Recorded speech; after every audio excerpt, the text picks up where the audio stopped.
L'exercice numéro 10. Première chose, les conditions d'existence. Deux dénominateurs, donc deux conditions d'existence à poser. Le premier dénominateur différent de 0, le deuxième différent de 0. Et à chaque fois ici, c'est delta. Au final, trois valeurs à exclure. Donc potentiellement trois facteurs de degré 1 au dénominateur commun. Deuxième étape, on factorise.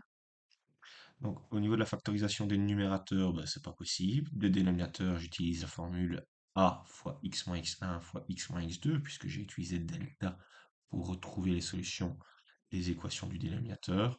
Quand on utilise delta pour trouver les solutions d'une équation, ben, pour factoriser, c'est une étape de plus, la fameuse formule a fois x moins x1 fois x moins x2. Quand j'applique ces formules, ben, voilà ce que j'obtiens. Je distribue le 3 sur la parenthèse où il y a une fraction. On commence à avoir l'habitude de le faire. Même chose ici. Voici la nouvelle équation qu'on obtient. Ensuite, je constate que il y a trois facteurs différents. 3x plus 4, x moins 1 et 2x plus 3. Ça sera donc le produit de ces trois facteurs qui sera mon dénominateur commun. Ma fraction de gauche a été modifiée puisqu'il y a le facteur 2x plus 3 qui est apparu en bas. Bah, pour compenser les fractions, on multiplie par 2x plus 3 en haut. Ensuite, à droite, il y a le facteur 3x plus 4 qui est apparu. Je multiplie le numérateur par 3x plus 4.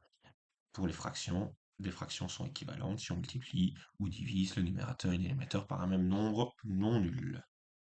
Ensuite, je fais les distributivités doubles au numérateur. Les dénominateurs peuvent être supprimés quand, dans une équation, on a tout réduit au même dénominateur. Je réduis les termes semblables. Ici, je rassemble tous les x, enfin tous les termes, pardon, à droite, de façon à ce que le coefficient de x carré soit positif. C'est pas une obligation, hein. Si vous aviez moins x carré plus 2 à gauche égale 0, ça revient au même. Ensuite, j'isole mon x carré, vu que c'est une équation du type x carré plus c, il n'y a pas de terme en x. Donc voilà, outil efficace, c'est d'isoler le x carré et de ne pas oublier le fameux plus ou moins racine de 2.